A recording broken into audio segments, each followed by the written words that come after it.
एक और वर्स है बड़ा सुंदर सा, वो कहते हैं the wound is the place where the light enters.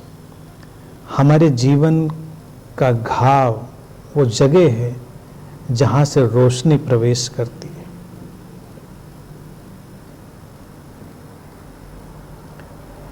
जीवन में जिनको हम घाव समझते हैं, चोट समझते हैं, रूमी कहते हैं वहाँ से रोशनी प्रवेश करती, यानी वहाँ से जागृति आती है, वहाँ से अवेकनिंग आती है।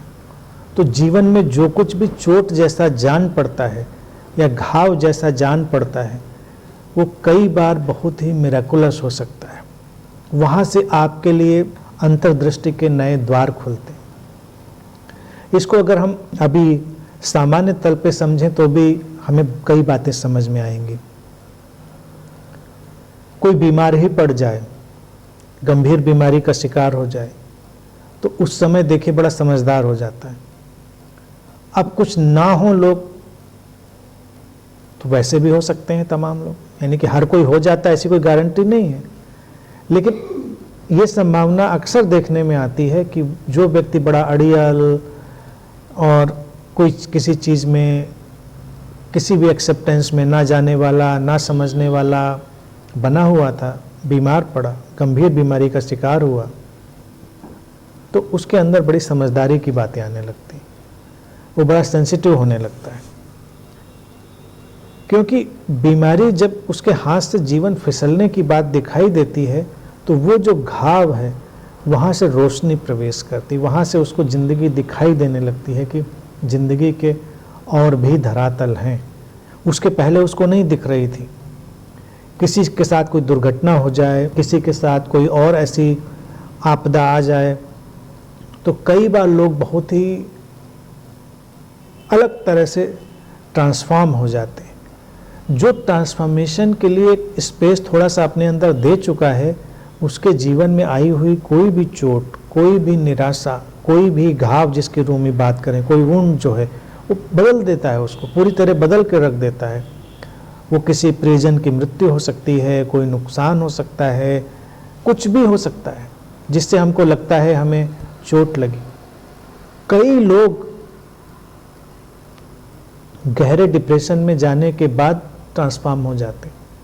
यूँ तो डिप्रेशन तोड़ने वाला होता है, अवसाद है उनको परेशान करने वाला होता है, लेकिन कई ऐसे उदाहरण हैं जब लोग गहरे डिप्रेशन में गए और थोड़ा भी सचेतन हुए उसमें, तो उससे जब बाहर निकलते हैं तो और अच्छे होकर। अगेन एक छोटी सी कविता लिखी थी प्यारी सी, किसी पुस्तक के शुरुआत में ही मेंशन थी। शब्द एज इट इज़ नहीं हो सकते हैं, लेकिन भाव उसका वही है जो मैं कह रहा हूँ। अच्छी मुझे लगती है कि दुख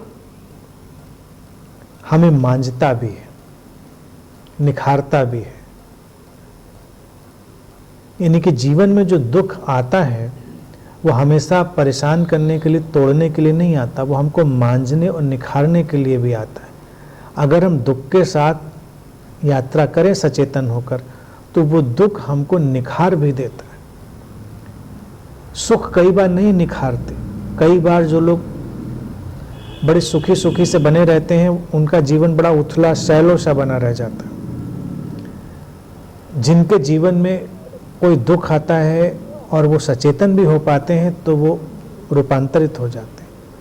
मैं हमेशा कहता हूँ कि वो व्यक्ति सौभाग्यशाली है जिसके जीवन में चुनौतियाँ आती, संघर्ष आते। जिसके जीवन में कोई भी चुनौती ना आए, कोई भी संघर्ष ना आए, तो उसको खिलने का मौका भी नहीं मिलेगा। वो बड़ा सतही शैलो सा रह जाएगा। तो ये जो जीवन की चोटें हैं, ये जो जीवन के घाव हैं, इनको देखने का बस नज़रिया ही हमको बदलना होता है, और उस नज़रिए के बदलने के साथ ही रोशनी प्रवेश करती। वो हर अटकाव जो हमको अटकाव जैसा जान पड़ता था, वो हमारे लिए एक विंडो बन जाता है, एक खिड़की बन जाता है। ये हमेशा देखने में आता है। तो एक आध्यात्मिक व्यक्ति के लिए ये बहुत ही सुंदर सी बात है, और देखा जाए तो यही एक साधना भी है। और किसी साधना की ज़रूरत नहीं है कि जीवन में जब भी कुछ घाव जैसा हो, यानी चोट जैसा हो, कठिनाई जैसा हो, तो उस पर रोना रोने के बजाय उस पर थोड़ा सा दृष्टिपात करें सचेतन होकर, वो कुछ नया लेकर आएगा, कुछ उसमें से और पैदा होगा। एक चट्टान अगर हमारे सामने हो तो चट्टान की ही ये पॉसिबिलिटी है कि उसमें से कोई मूर्ति भी निकल सकती है, उसमें से कोई सीढ़ी भी निकल सकती है। लेकिन चट्टान ही ना हो तो हम क्या निकालेंगे? चट्टान होगी तो उसमें से मूर्ति भी निकलेगी। माइकल एंजेलो ने एक बहुत ही अद्भुत कलाकृति एक बार रची, तो उन्होंने जीसस को सलीब से उतारा गया है, I think, I am not sure, लेकिन यही मूर्ति है शायद, और मरियम ने उनको, या जिसने भी उतारा है, उनको गोद में लिया हुआ है। गूगल पे आप लोग करेंगे तो मिल जाएगी वो उनकी जो कलाकृति है, और जीसस पस्त से हाथों में ऐसे पड़े हुए हैं। तो एक चट्टान को तराश कर उन्होंने बनाया। तो एक बार कहते हैं वो एक गुजरते थे किसी जगह से, तो एक दुकान के सामने वो पत्थर पड़ा हुआ था। उन्हें कहा पत्थर कितने में देंगे? दुकान वाले ने कहा इसको मुफ्त में ले जाओ। कहले इतने दिन से पड़ा है, हम इसको हटवा भी नहीं पा रहे और कोई इसको लेने के लिए तैयार नहीं, क्योंकि इतना आड़ा तिरछा अनगढ़ पत्थर है, इसका कोई काम नहीं है।